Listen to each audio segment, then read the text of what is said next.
Assalamu alaikum. Subal Khair. Javier. Sorry, I'm confusing my languages. Thank you for having me. Thank you for having me. I have to admit that it's my first time in Pakistan, but as I've told a few friends, I worked on the irrigation network, on the Waterbandi system, when I was at the World Bank in 1993. And I think you can still drop me in the middle of Punjab, and I will find my way home by following irrigation canals.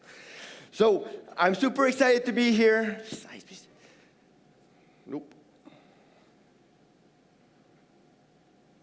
Can we go back to the first slide, please? I'm super excited to be here because of a couple aspects.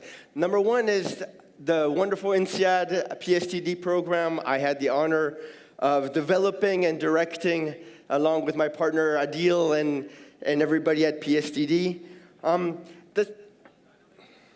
The second aspect, which is I work a lot with different organizations. I work a lot with different organizations, and it's all about managing change. It's all about managing change. There are companies that want to reinvent themselves, and we say, hey, rather than hiring your favorite consulting company, give us the people who are transforming the organization, and we'll form the Innovation Commando.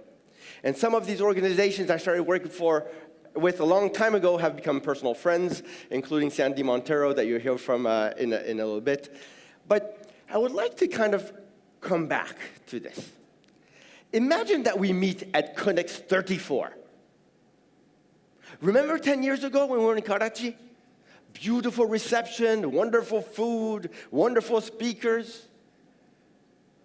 We kept hearing about change. I don't know what you guys did, but you are all the keynote speakers at the CONNEX’24 conference. For the amazing job you've done with your companies, for the limelight that you show not only to Pakistan, but the whole world. And I would like you to go to the Slido and tell me, in a few words, what did you do? What happened in these past 10 years that made you go from great operating companies to the most amazing companies in the world? Zago is not mentioning Tesla. He's not managing Amazon. He's managing your company. That's who Zago is putting up on stage. So what did you do? What happened? What happened externally? What happened internally? What did you do? What did you not do? Let's see what your answers are to come up with. 10 years is short. 10 years is short, yeah. But 10 years ago, people thought Tesla was a joke. 10 years ago, this guy said, oh, we're going to send rockets to space and bring him back down on moving barges. I don't know what he's smoking. Can we get the results?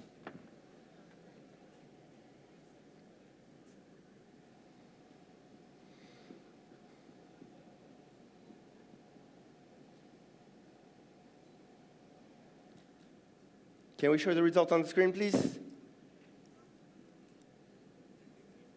I'd like to hear what happened. What did you do that made you go from great companies to the most amazing companies in the world?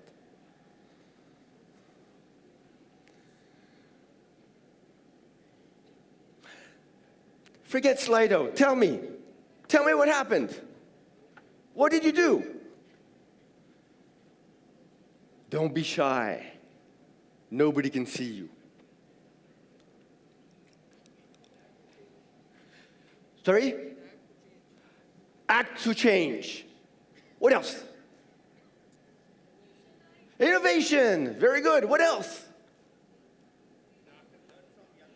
Learn from youngsters. Yes. Beat resistance to change. Can I get my slides back? AI, of course.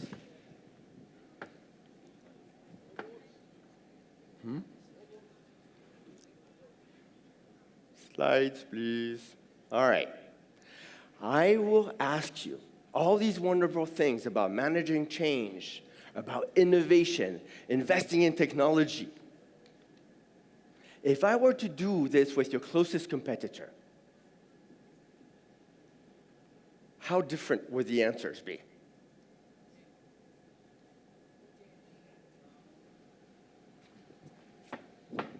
A lot of this is common, forget the typo, a lot of this is common sense.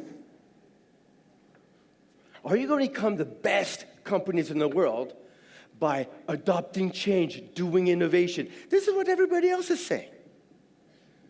In fact, some of this is common nonsense. I'll be cheaper than anybody else. I'll fail fast. So one of the questions is, what we'd like to develop is, how do we create uncommon sense? How do we create strategies that your competitors think, there's no way this is going to work? Let me give you an example. One of my favorite companies in the world is this company called All Life. There's a company from South Africa, they do life insurance for HIV-positive people. It's a for-profit company. You can check them on their Johannesburg Stock Exchange. They've been operating for 17 years. Their business, life insurance for HIV-positive people. Let me explain. If you want life insurance in South Africa, you have to get an HIV test. And then your insurance company says, I'm sorry, you've gotten bad news. Your file has been rejected. Please go see your doctor. What All Life does, it gets all the rejected files and it calls you up. And it said, I'm sorry, person, you've gotten bad news. But let me explain. You can live HIV positive absolutely fine. HIV only becomes AIDS if your immune system gets compromised. So your challenge right now is to keep your immune system healthy, which means you take your antiretrovirals religiously every day, never skip a beat. You eat well, and you exercise regularly, and therefore your immune system will be healthy, and you will be able to live a perfectly healthy life. By the way, would you like life insurance? So what they've done is they've transformed HIV in the mind of the customers, that they call customers, by the way, not patients, a terminal disease into a chronically manageable disease, which means their customers are taking such good care of themselves that their life expectancy is actually higher than the average South African life expectancy, which means they can provide life insurance at market rates and be extremely profitable. What do you think all the other life insurance companies are saying? What were you thinking when I was saying life insurance for HIV-positive people as a business model? You're completely nuts. You're completely crazy. It's not possible, as we would say in French. Doesn't common sense start making sense? Because now you understood and I've explained the system, you kind of go, I should have thought about this. Which means, again, Zago was talking about disruption. What happened? Or it was Hassan who was talking about disruption. Who got disrupted here? Because when Uber comes into the market, what happens? What do the taxis say? Fight back. When Airbnb comes into the market, what do taxis say? When Tesla comes into the market, what do the car companies say? Fight back. Who's fighting back here? Nobody. Which means these guys have 100% of market share of the 24% of the adult population in South Africa, which is HIV positive. Now, of course, people are moving in. As Zago was saying, as competition comes in, I have to move. So they started a new business. Diabetes. Not for South Africa.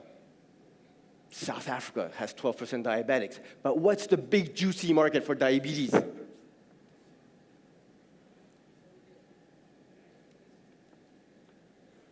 The Middle East, yeah, the Middle East, you're right. But the Middle East, come on, you guys are small. So 30% of Kuwaiti population has diabetes. No, that's not the big market. What's the big, juicy market for diabetes? Not the US. The US is tiny. China, India, next in line, Pakistan, right? You just take a population that was moving, that gets rich and stops moving, all right? They're testing right now in the Middle East, but this is a big market. Let me give you a second example. Have you ever noticed that there is actually an industry that competes on how illegal they are, how much they can help you break the law, and how fast they can get you to jail? That's your competitive advantage. I can help you break the law better than my competitor and faster than my competitor. Have you heard of this industry? The car industry? Come on. What's the maximum speed limit in most civilized countries? Germany is not civilized. 120? 100, 120, 130?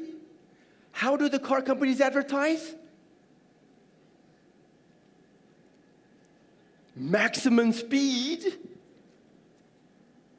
How fast you can get to 200 kilometers an hour? Come on.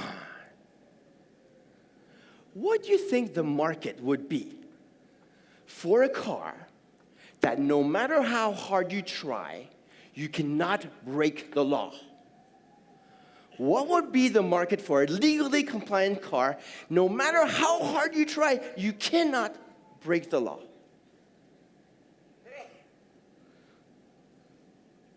I see people going, no way. How many of you have children who are about ready to drive? Do you want to get them a car that goes as fast as it can, as quickly as it can? Or do you want something that looks cool but keeps them safe? How many of us have aging parents? Do you want them to have a really quick car? How many of us have traveling salespeople? How big are our military? Do you get my point? This idea that sounded stupid 30 seconds ago. Pretty good opportunity, no? This is a type of thinking that we're trying to develop. This is a type of thinking that we're trying to develop. A colleague of mine does a course on AI. How do you stay up to pace with a course on AI? Well, what he's designed is he's designed a digital clone of himself. And that digital clone is constantly updating the course and giving the course for him. Would you take this course? Think about it. You can have personalized conversation with him 24 hours a day, 7 days a week. You just personalized service. What's the cost? Come to INSEAD. We're much more expensive. Does that make sense, where I'm trying to get to? What we're trying to develop is different ways of thinking. And the way that we'll get to different ways of thinking is by keeping ourselves uncomfortable, by going in and really focus on value. I want to come back to one thing that Zago said. If you actually take a decision with complete information, I don't know how to do all these things. I don't have the data. If you actually took decisions with complete information, these would not be called decisions. They would be called conclusion. Management is about taking decisions, which means acting without complete information.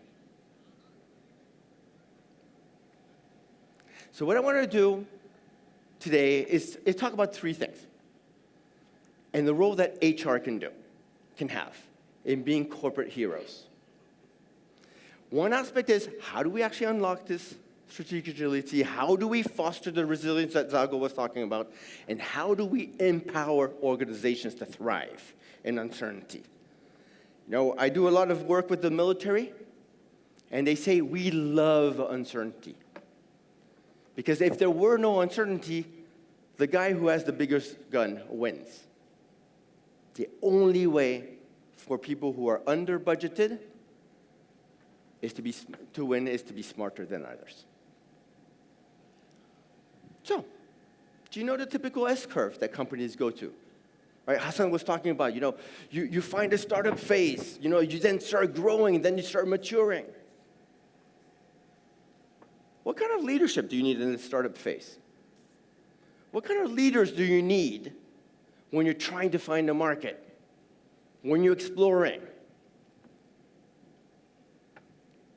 What kind of leaders do you need right here when you're launching a company? Entrepreneurs, yes, absolutely. Risk takers, managing risk. Energy, passion, charisma.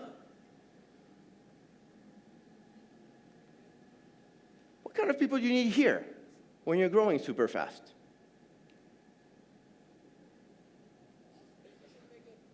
Fast decision makers, process people, GE, right? Structure.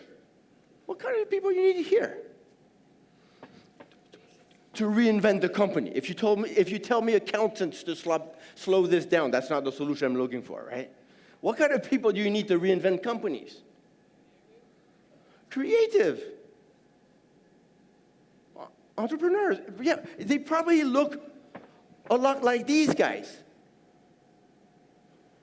What's the problem? Who's in charge here? The people who were successful here. And they say, if we could only go back what we used to do, you know, focus, focus, focus. By the way, how long does it take to go from here to here? From the startup phase to the growth phase? Hassan was talking about it. You know, it took 20 years to get to 1 billion. It now takes less than a year. So the answer is, it depends. But is it becoming longer or shorter? Probably shorter. Which means, if you want to get something ready here, when do you need to start? Here, right? And by the way, it should be easier to reinvent yourself when you have the money than when your back is against the wall. But what's the problem? The problem is, yes, you've got to have the combination of these people and these people. How well do these people get along? These are your average Swiss-German engineers. These are your funny startup people from the Silicon Valley. I make a joke about this, but Cisco, the head of Cisco, John Chambers, said, ex-GE guy, he said, I have to start hiring people I don't like. His exact quote is, I have to start hiring people I would never want my daughter to marry. I challenge you, as HR leaders, how many people do you have in your teams that you would never want your son or daughter to marry? And you can tell. I'm a little bit in this space here, right? And I would never want my daughters to marry a Swiss-German engineer. Can you imagine those weekend lunches? Oh, right? Diversity is not only about gender. Diversity is not only about ethnic origin. Diversity is not only about religion. It's about mindset. And the role of you guys in HR is to make sure that we have cognitive dissonance within organizations so that we have proper debates. Again, decisions that are made with complete information are not called decisions. They're called conclusions. You will have to make decisions quickly with incomplete information, which means you have to have a lot of dissonance within the organization. In a court of law, you will have an accusation lawyer and a defense lawyer. And we have to decide whether Fada is guilty or not. But one person tries to prove guilty, one person tries to prove innocent. We don't put two lawyers together and say, what's the most reasonable outcome? We build opposition. That's what this is.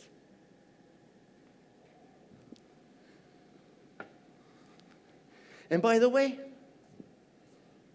it's not this. It's this.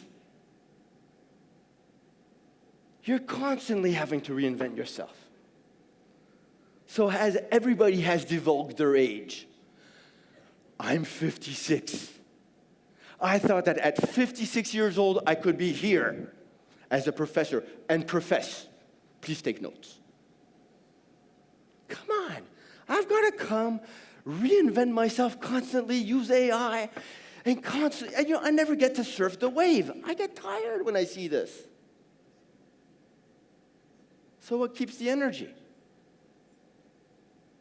No. Purpose.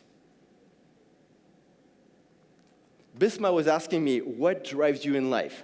What drives me in life is I never want my daughters to have a bad boss. That's why I train you guys. Just kidding. So it is about managing these paradoxes. Are we short-term or are we long-term? We're not short-term or long-term. We have to be both. Because these guys make money in order to fund these guys. If you just focus on these guys, guess what? You'll go bankrupt. So you have to manage that mutual respect. These people make the money for these people to be able to make the future. I fundamentally believe that markets don't reward short-term profits. Markets punish the lack of short-term profits because then you don't have the finances to do long-term innovation. Do we need to be localized or globalized? Both. We need to understand from local environments to shape global direction. And global direction helps locals go better. But it's a little bit like an octopus. An octopus has 8 tentacles. I love this animal. Octopus has 8 tentacles in different parts of the world. What are they doing? They're feeling the local condition, given the information to the head. The head decides to move this way and tells the octopus to move that way. But again, the octopus doesn't move like this. It would look very silly. It continues moving according to the local terrain.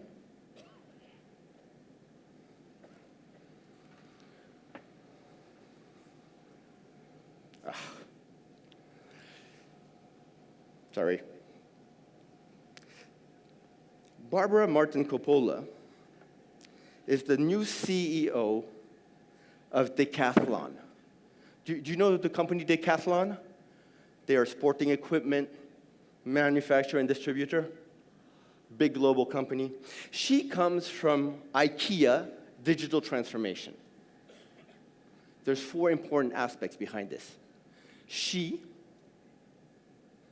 Decathlon is a male world, comes from, if you want to be anybody at Decathlon, you have to have run a store. IKEA, sustainability is super important for her. Digital transformation, everything has to be fact-based. And she looked at this market of bike for kids. Have you ever noticed that your kid, you want your kid to have a nicely adjusted bike? You buy a bicycle for your child, how long is it the right size for your kid?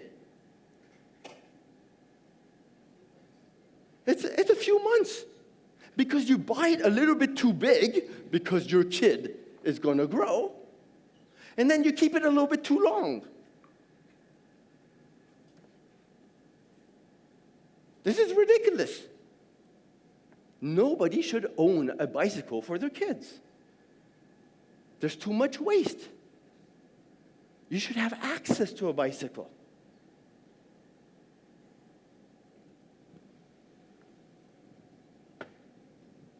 If there's any camping fans, nobody should own a tent.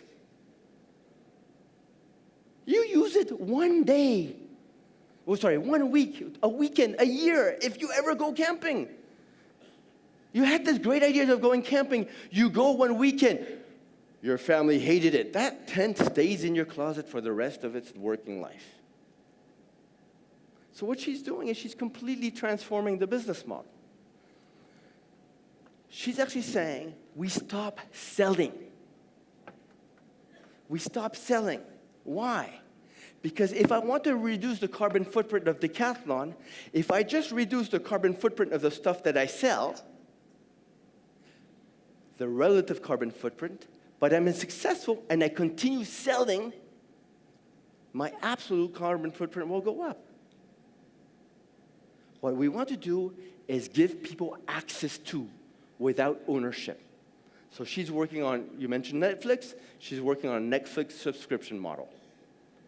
You guys are members of Decathlon, and therefore you have access to whatever you want on a all-you-can-eat type of model. But think about what that means. You're completely shifting your business model from selling to giving access to. I need to deliver to you. I need to come back and get it, repair it, clean it, deliver to the next person. You're moving from a CapEx type of company. I own stores, I own stock, I try to take that stock as fast as I can off my balance sheet, to an OpEx company. I deliver, I repair, the stock never leaves my balance sheet. How do you manage performance? You change your activity. They cannot start distributing. They have to be able to distribute, to lease, to rent, to subscribe to things that they can clean and repair. Therefore, you have to design to repair. You have to design to recycle. You have to design to clean. They can't sell Nike. They cannot sell Adidas. They cannot sell New Balance. They've got to build their own brands. And then, you've got to move away from, I want to own to please have access to. We were trying this in Europe with ski clothes. Right? We say you are not going to lose any time renting skis, renting ski clothes. We deliver to your apartment. We deliver everything. The skis, the ski poles, the ski clothes, 2 gloves per kids. People say, I'm ready to rent ski clothes for my children, but ski clothes for us? Come on, I don't want to wear other people's clothes. And you're saying, you're staying in a hotel. You're sleeping in other people's sheets. They do much worse stuff in sheets than in ski clothes. Sorry, did I just destroy all the hotel experience for you? So it's about educating the customer. So what I'm trying to get to you with this aspect, and when you say we need to deal with change, I know sustainability is an important future characteristic, as Hassan was saying. But for me, we've got to move away, like Decathlon, move away from this triple bottom line thinking. What's a triple bottom line? We've got to care about people, we have to care about the planet, and we have to make profit. But where can we do sustainability? It's in this little compromise zone. You know, that little tiny zone between profit, we like, people and planet. That's not how Decathlon operates. Decathlon operates by saying, hey, if we start internalizing these externalities, how does that give us a complete unique license to operate? How does that allow us to preempt regulation or even shape regulation? And therefore, how does that lower my risk? And lower risk means lower cost of capital. What are you doing? You're moving from a P&L perspective to a balance sheet perspective. What am I doing? My balance sheet, the valuation of my company is not only its sum of its revenues, it's also the valuation of the company at the end. And in there, that goodwill, that license to operate is worth billions.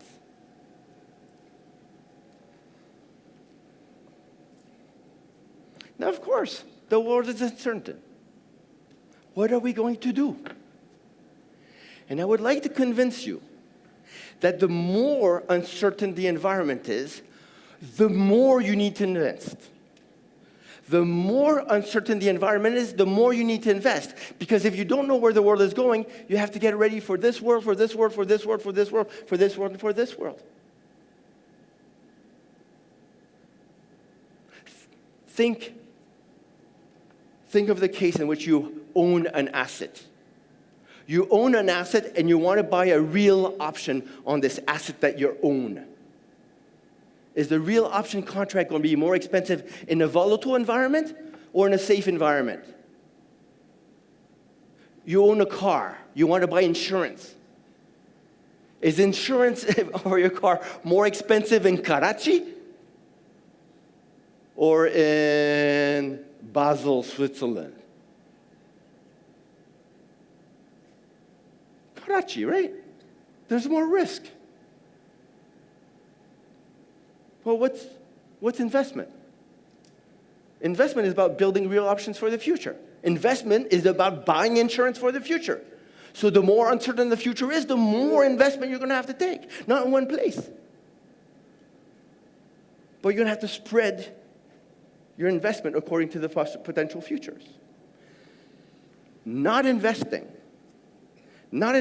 and I think it was Fad who said this earlier, not investing, no, it might have been Hassan, sorry.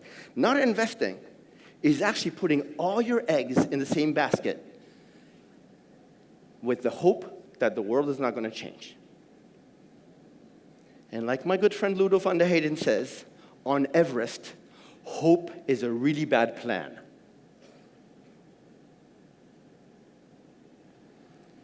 Now, of course, what happens when the future arrives and you end up there? That investment paid off, but all the other investments didn't pay off. Were they bad investments? No. They just covered the realm of possibilities. But the problem is that if you were brought up like I was brought up as an engineer, you're taught to minimize the probability of failure project per project. Whereas what we're trying to say is you want to try maximizing the probability of success from a portfolio perspective. We've got to change the mindset. We've got to change the mindset from being bankers, apologies to the bankers in the room, which try to minimize the default of loan per loan, to thinking more like venture capitalists. What we want to do is maximize the probability of success from a portfolio perspective. Now, it doesn't mean that venture capitalists are reckless. Venture capitalists understand very well the risk tolerance of their investor base, and they spread their risk according to that risk tolerance. If their investor base becomes more risk averse, what do? They reduce the scope and the scale of their investments, and then they stage gate, learning about the new future. Is that okay?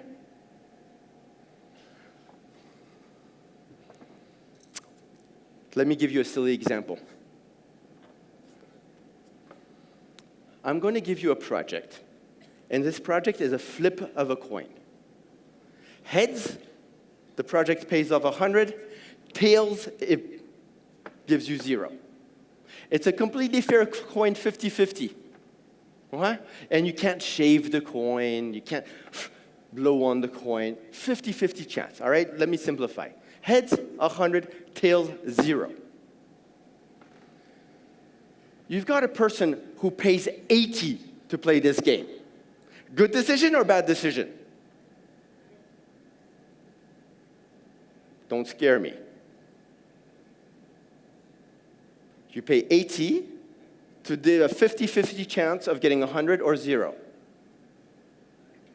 Bad decision. Yes, everybody with me? The expected outcome is 50. You pay 80 to get on average 50. Bad decision, right? You got another person who decides to pay 20 to play this game. Good decision or bad decision? Better, very good.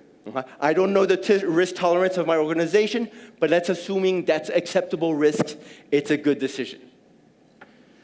Ladies and gentlemen, life is completely unfair. This person gets lucky. The 80% gets lucky, the project is successful. The 20% is unlucky, the project fails. Who took the right decision? No, the 80% is an idiot.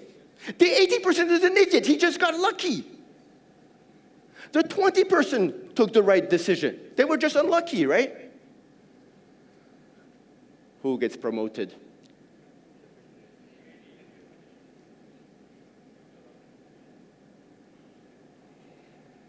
Now, I hope we're going to save the 20%, right? Because we're going to do a post-mortem analysis where we're going to realize she was unlucky. Just don't ever be ever unlucky ever again. Do we do post-mortem analysis on successful projects? Were you good, or were you just lucky? Do you ask that question after a successful project? Do you actually introspect? Was I lucky? Was I really good?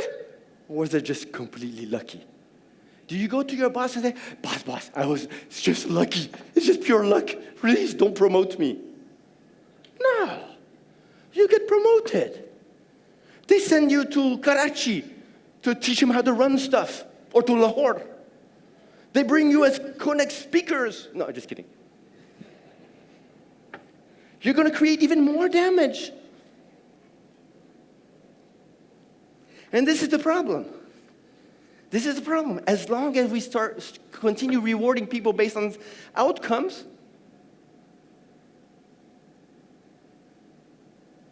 they're going to take excessive risk, right? And so where's the role of HR in this? The role of HR is making sure we understand the risk tolerance of the organization and reward people not based on outcomes, but based on behaviors. I want HR people to say, Sandy, you've been super successful, but I'm sorry, that's unacceptable behavior. We don't want to see that type of behavior. If the project had failed, which it should have, you would have sunk us. And Mariam, I know your project didn't work out, but listen, this is the type of behavior I want to see. I want people to take risks. It doesn't matter if the project don't work out. We learn by taking risks, but not excessive risks, the right level of risks. So the role of HR is to actually create that aspect of psychological safety where people know they can take risks and it's okay if it doesn't work out. But that you punish people who get good outcomes but with very reckless behavior. And you're going to tell me, Loïc, that's so subjective. And yes, that's really subjective. But let me tell you about subjectivity. True story, my wife and I were buying a house in my hometown, in my town, Fontainebleau. And Fontainebleau is a very nice place. It's in the middle of the forest. There's beautiful houses. There were 3 houses on the market. And we fell in love with this house. We fell in love with this house. There were 3. But this one, wow, my wife loved it. I loved it. It was perfect. And at one point I said, honey, I'm an economist, honey, we're becoming too subjective. We need to be more objective. So what did I do? I brought my Excel sheet out, right? I wrote what was important for us, the size of the yard, how far from the school it is, the size of the house, how beautiful the house was. I put the house 1, 2, 3, we filled in the numbers. Which house did we end up buying? Of course, the one we liked. We don't let Excel choose for us. We made the numbers so that the house that we liked was number 1, of course. Objective. But what it allowed us to do, jokes aside, is it allowed us to understand which weights we were putting on the different variables. Come on. Tell me the truth. How many times have you interviewed a candidate for a new position and you've known within the first 30 seconds that this candidate's not going to fit? What do you do with the rest of the 29 minutes and 32 seconds of the interview? You're filling in the Excel sheet. You're trying to find all the arguments as why this person doesn't fit. You had a feeling, and now you're trying to make your feeling objective, right?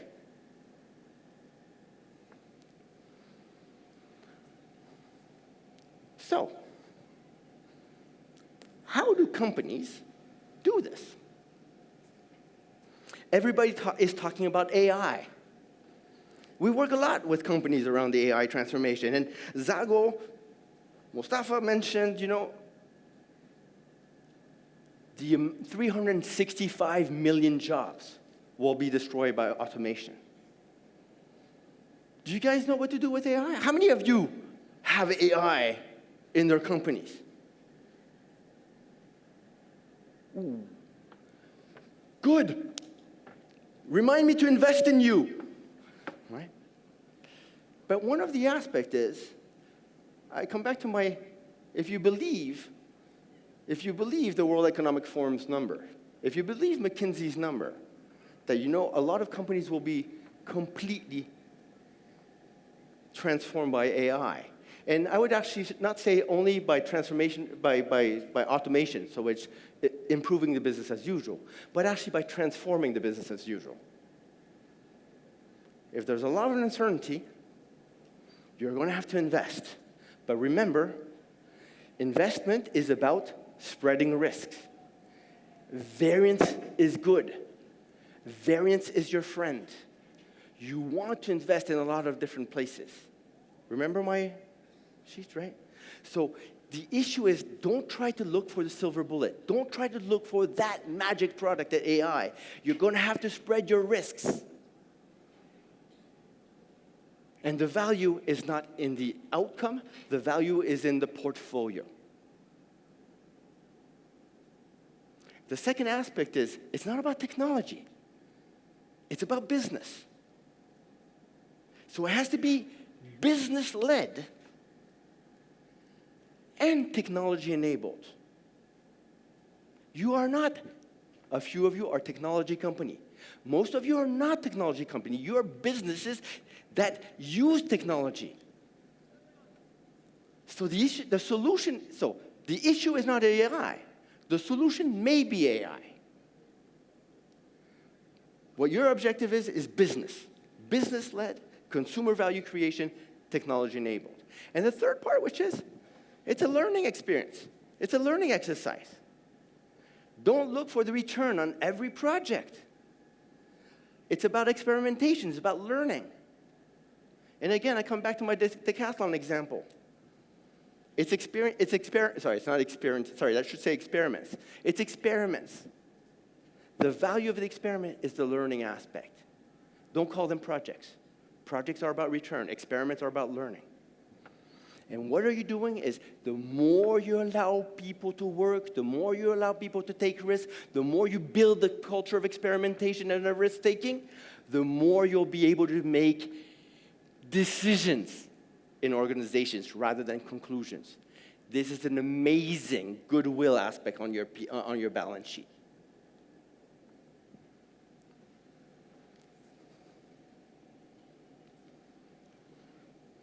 So why the resistance? Why did it take Mustafa so long to come back to this beautiful boyish figure? Good job, man. Huh. Why change? Change is hard. It's no fun. You have to change or you'll become yeah. It's okay. New boss, we're going to change. How long is the boss going to last? This is the polite slide. This is the less polite slide. You know, the fear of change, habits, is more than incentives. What do I call this?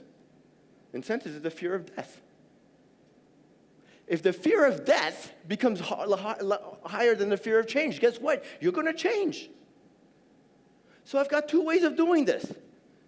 Either I increase the fear of death, you guys will all become irrelevant. Zago said it, within 7 years, 5 years. Or I make change easier. Do you want the stick or the carrot? And of course, there's probably a balance, as every parent knows.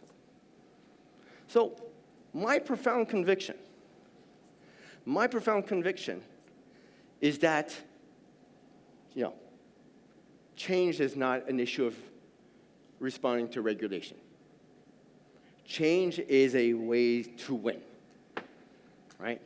I strongly believe that most companies don't die because they do the wrong thing.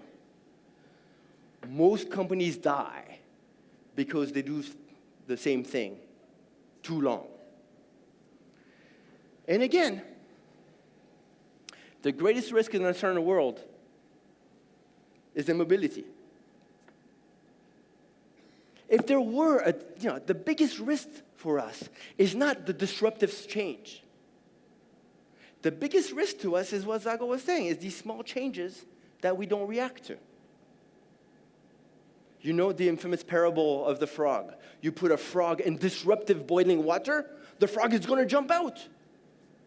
You put a frog in warm water and supposedly you turn the temperature little by little up.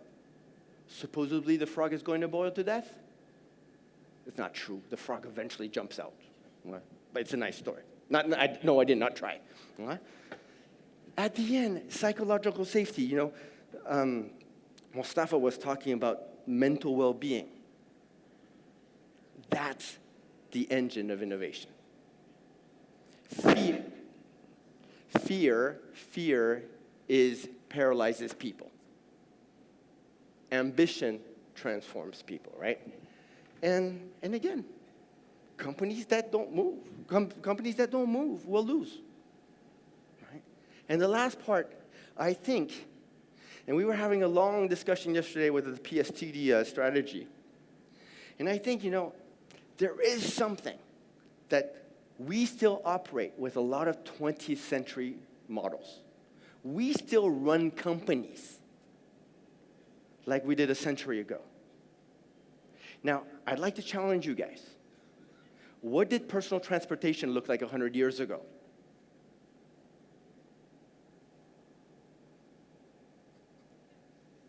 And now we have these fully autonomous cars. What did lighting inside houses look like 100 years ago? Candles. And now we have these beautiful smart LED lighting.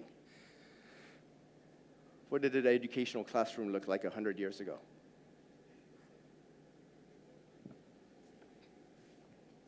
We've got to change. Now, this summer, I spent my time reading this beautiful Harvard psychologist, Ellen Langer. And out of all her books, I basically came out with 3 conclusions. And I think these are important. stop beating yourselves up for not knowing the solution. Nobody knows the solution. We have to get out of this illusion of control. I was telling Sandy, listen, completely honestly, I had a very different presentation last night. I completely transformed it. I don't have any uncertainties. I don't know the solution. Nobody knows the solution. If I had the solution, I love you, but I would not be here. The second aspect is stop looking for confirming data. Data-driven, you're right, Zago, but stop looking for confirming data. You know, I look out the windows and trees are green, right? Look out the window. I bet you that some trees are kind of green, some leaves are a little grayish, some are a little yellow. In fact, I look out of the window, I probably can identify 47 types of green. So you've got to look for data that enriches your perspective. And the last part, which is stop accepting closed answers. You know, most of us went to school and we learned that 1 + 1 was equal to... Uh-oh. 1 + 1 equals? Well, 2, yes. In base 10. But for a computer, 1 + 1 equals 10. It's got ones and zeros only. And for my daughter, you know, she had 1 pile of sand, and she had 1 pile of sand, and she put 1 + 1 together, and she had 1 pile of sand. What's the right answer? And what's interesting is not the answer. What's interesting is the reasoning behind the answer. Make sense? I lost my thing. I would like, so as you can tell, I'm not passionate about this thing at all. But if you'd like to explore this tomorrow, so if you'd like to explore this a bit more, tomorrow, Adil and PSTD are hosting my good friend Sandy Montero, who used to run Universal Music in Asia, and we're going to have a whole day, not of us talking, but of exchanging, a workshop, right? I welcome you. We absolutely most welcome you. Anybody who wants to come tomorrow, 9 to 5, PSTD. It should be a lot of fun, all right? Thank you very much for your attention, and I'll hand it back up to Omer.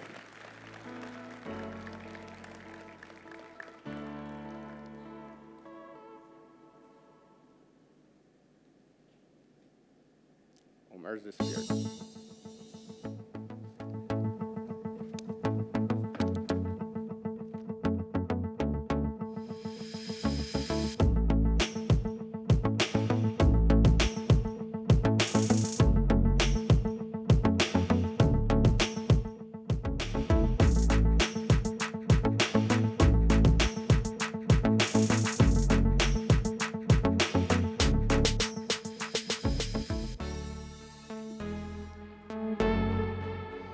Anybody, we lost Omer somewhere.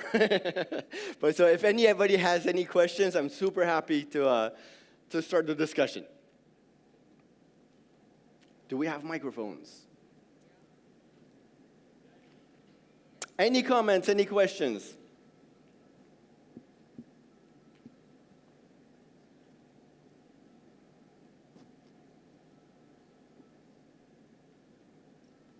I think people are hungry. Yes, sir. Zago, come up here. I'll come and meet you. You can ask the question in my microphone.